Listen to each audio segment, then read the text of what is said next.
Imagine a professor twirling onto the stage wearing a cape and eating a banana sideways, like you would eat corn on the cob. That was my first introduction to my guest today. This curious and confusing first impression was in direct conflict with the many insightful and motivational lessons I and my fellow students would come to learn. Hello, I'm Matt Abrahams, and I teach strategic communication at Stanford Graduate School of Business. Welcome to Think Fast, Talk Smart, the podcast.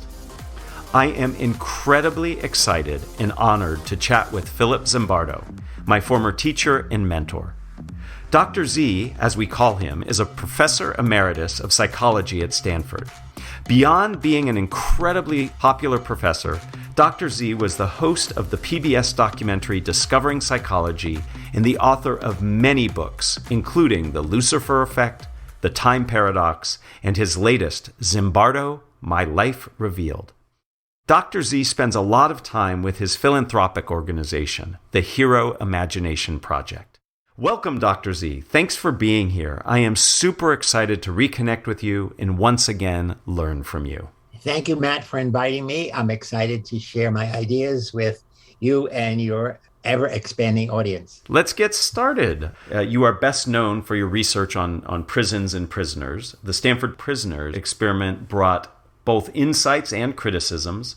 Among many things, the study showed the impact of the situation on people's behavior. Without going into the specifics of the study itself, can you talk about how our environment influences overtly and covertly how we act and interact with others? I'm a social psychologist, and essentially social psychologists want the world to know that the best way to predict what you will do in a certain situation is not knowing your personality traits, but knowing the features of that situation. So we believe that the social environment is the main thing that shapes human behavior.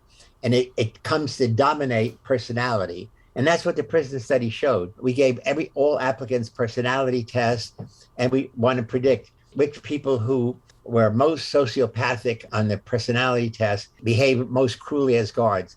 Had no effect at all.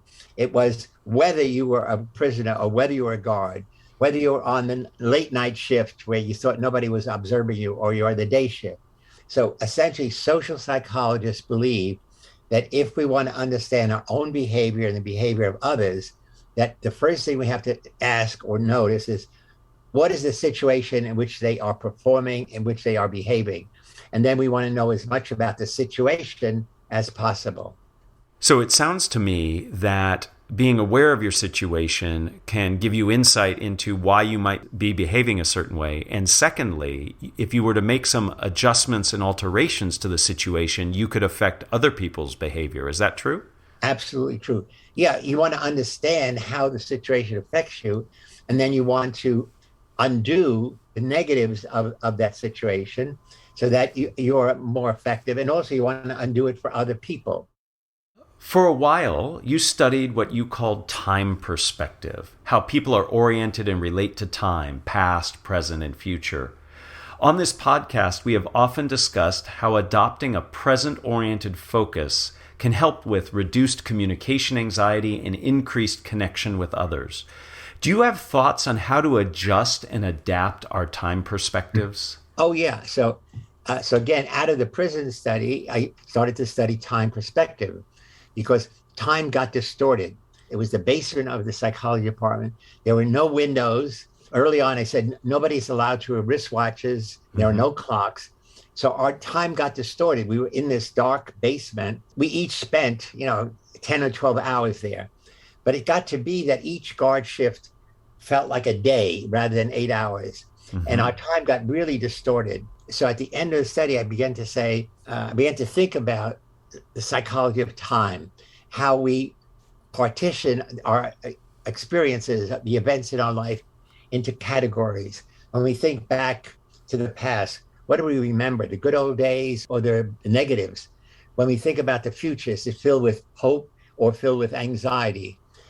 And so I developed a scale, the Zimbardo Time Perspective Inventory, ZTPI, and we began to administer that and then do research to show that we could predict behavior with that scale better than anything else. But the important thing, Matt, was that when we think about our lives, each of us individually, when I say think about your past, some people only think about the good old days, and some people always think about the horrible old days. Right. When I think about the present, some people think about their inadequacy, being shy. Other people think about their strengths.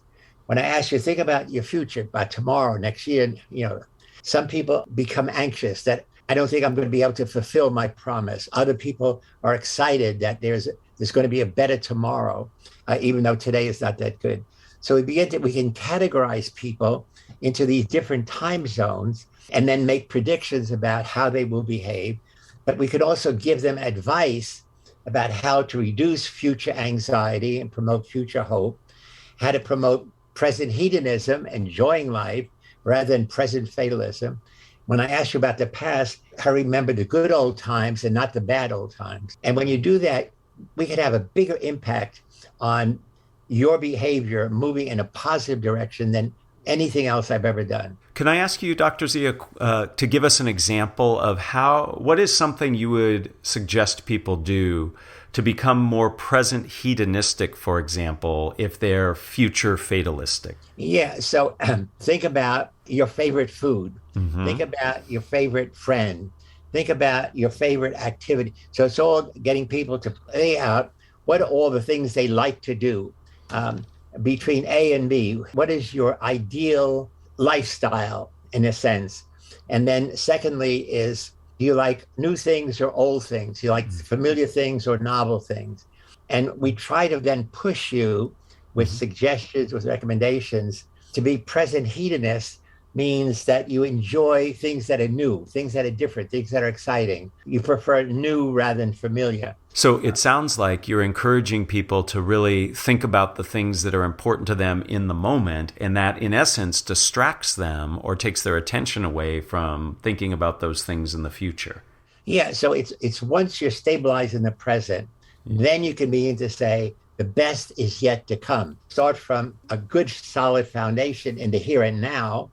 And then you say, okay, but Matt, I'm enjoying the 20 minutes we have together. I'm so excited you asked me to do this. Of course, I have a lot of other things on my agenda, but when we finish, I'll turn to them. I won't be thinking about them now. And so it's enjoying what you're doing as fully as possible in the moment. And that's what it means to be a hedonist, seeking new ideas, new things, new friends, new adventures, and never being a hedonist are never bored. They always find a new direction to go. Well, first, I appreciate you being hedonistic with us right now, and we appreciate your time. I think a lot of us associate negative ideas with hedonism, but in fact, when it comes to helping us feel more present-oriented and focused on the moment, it actually is a good thing to strive for. Right, yes. Returning to the Stanford Prison Experiment, people focus almost exclusively on the negative actions many of the randomly assigned guards perpetrated on the randomly assigned prisoners. Yet over the last several years, your work has focused on the heroic acts some of the participants engaged in. In other words, you now study, teach, and support ways to encourage courageousness and heroism. What can you tell us about what goes into creating heroes who are willing to take great risks to do what they see as right? Oh, yes. Thanks, Matt, for bringing it up. So you mentioned my book, The Lucifer Effect. So The Lucifer Effect's 15 chapters of evil, prison study, Abu Ghraib, Nazi concentration camps. I go into great detail and all of that. And then the last chapter, I say, enough. We have seen how easy it is for good people to do bad things. But let me raise the question as to whether or not ordinary people can become heroes. And once you say that, you challenge the typical notion that heroes are special people. Because when we think of heroes, who do we think of? Martin Luther King, Mother Teresa, Nelson Mandela. We think of these classic, bigger than life people. And I'm saying, no, a hero is anyone. Children can be heroes. Anyone who stands up, speaks out, and takes action to help someone else in distress. So heroes challenge the passivity of bystanders who do nothing. So heroes are upstanders rather than bystanders. And then I say, it's not enough. I can say it, but I want to give you an image or vision of what you could be, but then I'm going to teach you how to do so. And so I created lessons that go into depth about transforming passive bystanders into active upstanders. And so I have videos that we distribute to schools and businesses that say, what is a negative bystander? What is a positive upstander? What are examples? I give videos of people helping and not helping. What are the barriers to helping? What are the challenges? What are the rewards? And so that would be one lesson. And then the next lesson would be how to transform prejudice and discrimination into understanding and acceptance of people who are different from you. What I so appreciate about your work is it has always been very applied. So you look at it very academically and theoretically, and then you find ways of applying it. And you were always so creative in your research designs. I remember doing research with you, and just your lab itself was like a toy store full of really interesting ways to do research, and that was fantastic. I want to, as we get close to wrapping up, I can't let you go without asking you to tell more about your teaching style and your philosophy on how to make information interesting, engaging, and memorable. All of us are in a position where we have important ideas and information to get across, and you are a true master teacher. What are some of your secrets for helping people to learn new things, to care about things that they might not normally care about? How do you teach people that? First, there has to be a reason for the audience to listen to you. You need a dynamic beginning. And that's why, so you have to capture the audience's attention, a dramatic opening statement with unusual music, with unusual apparel. So now I'm going to give a lecture after we finish to a high school class. So I'm wearing a special shirt I had made up with a big Z in place of the S for Superman. So you got to get the attention of the audience somehow. And then once you get it, you got to give them a reason why they should keep paying attention to you and not get distracted by what's on their cell phone. And so it's almost always starting with a new idea. And I would do this every lecture because, if you're teaching introductory psych, which I did for 40 years, the psychology doesn't change much from term to term to term. But what I would then always do, I would always look at the newspaper and look at the heading. And then I might begin by saying, did you know, to the class? And then mention something outrageous. How could that be? How many of you think this is true? How many think this is not true? Even just doing that, getting the class to raise their hand, the audience gets activated rather than you lecturing and you are presenting and they are absorbing. So it's always, even in a big class, I got people to raise their hand. I vividly remember being in your Psych 1 class, the introductory psych class, and there were hundreds of us.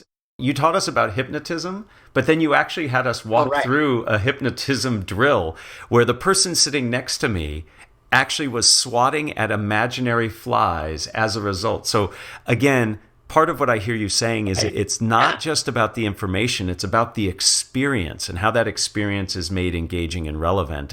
And you were a true master at that. And those of us who were your students who've gone on to teach try to enliven our teaching with some of the skills we learned from you.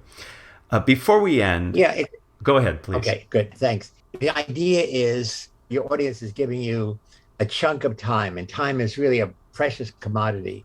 You want them to come away with at least one thing that's memorable and to say, wow, I didn't know that before this class, and now I do. So that's the burden of being a good teacher. It's, can you package your ideas so that in such a way, even if they're complex ideas, the audience will come away knowing one new thing and be happy to have that new idea implanted in their brain. You have given us many new ideas today. But before we end, I'd like to ask you the same 3 questions I ask everyone who joins me. Are you up for that? I can try. I like the cautious enthusiasm there. Question number 1. If you were to capture the best communication advice you have ever received as a 5 to 7 word presentation slide title, what would it be? What are those 5 to 7 words of advice you'd give? Inspire, direct, reverberate, challenge, stimulate, dramatize. Ooh, I like that one. So you've just given us a rubric by which we can measure our communication. If we hit even a subset of those, I think our communication will be better. Now, this is a tough one because I know you've had the opportunity to be around some amazing people. But question 2 is, who is a communicator that you admire and why? Well, there are a lot of great communicators in my life. One, I was in a program with Noam Chomsky, who's now 95 years old and still around, presenting very complex ideas with examples that the audience, even an audience of young students, could understand immediately. So again, his skill was taking very complex ideas and reframing them in ways that anyone in the audience would say, yeah, I got it. You ought to be able to take ideas in your domain, whether it's psychology, whether it's medicine, whether it's linguistics, and suck out the core and then present it in a way that people say, I got it. That's incredibly important, and you do a very good job of that. We had a whole episode on this podcast where we talked about what I define as accessibility. How do you make complex ideas that are domain-specific accessible to people? Let me ask you our third question and final question. What are the first 3 ingredients that go into a successful communication recipe? So if you were whipping up a recipe of communication, what would those first 3 ingredients be? One of the key is to know your audience. Absolutely. Know what their values are, know where they stand on various issues. A big thank you, Dr. Z. Once again, you've helped me and our listeners learn incredibly interesting and helpful ideas. As a close, I just personally want to offer a very heartfelt thank you for your mentorship, your support, and role modeling. You were the first teacher to ignite my passion for communication and helping others to reach their full potential. So thank you for that. Well, thank you, man, Abrahams, for having me on again. And let's do it next year. Thanks for joining us for another episode of Think Fast, Talk Smart, the podcast. Produced by Stanford University's Graduate School of Business. For more information and episodes, visit gsb.stanford.edu or subscribe to our show wherever you get your podcasts. Finally, find us on social media at stanford.gsb.